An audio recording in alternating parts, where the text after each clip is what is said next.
has employed a similar tactic of strategic quiet as Prime Minister. He doesn't talk much about religious minorities, but those closest to him are comfortable saying a lot.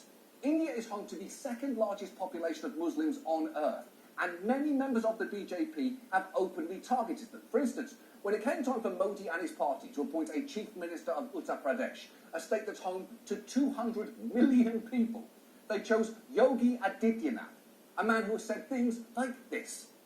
Hindu अलग संस्कृति है, मुस्लिम अलग संस्कृति है, दोनों एक साथ नहीं रह सकती, दो संस्कृतियां कभी एक साथ नहीं रह सकती हैं। अगर हिंदू को मारेंगे तो 100 को हम भी मारेंगे। Holy shit! That is not even dog whistle Islamophobia. That's basically just writing, we hate Muslims on a dog, and then throwing that dog at the nearest Muslim.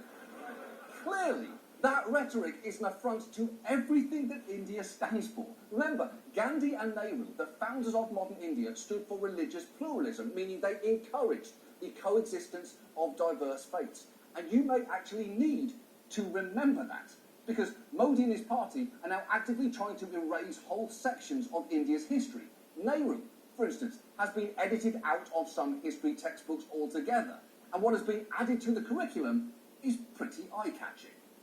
In June 2014, the Gujarat government introduced a set of 10 textbooks for primary schools. Most lessons revolve around the idea of Indian supremacy. For example, on page 22 of a book called Prerna 3, there's a very interesting story about how God created the world.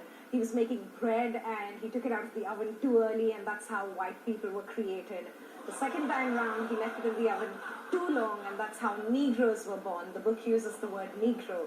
And then the last time round, he learned from his 2 previous mistakes and took the bread out just in time, and that's how Indians were created.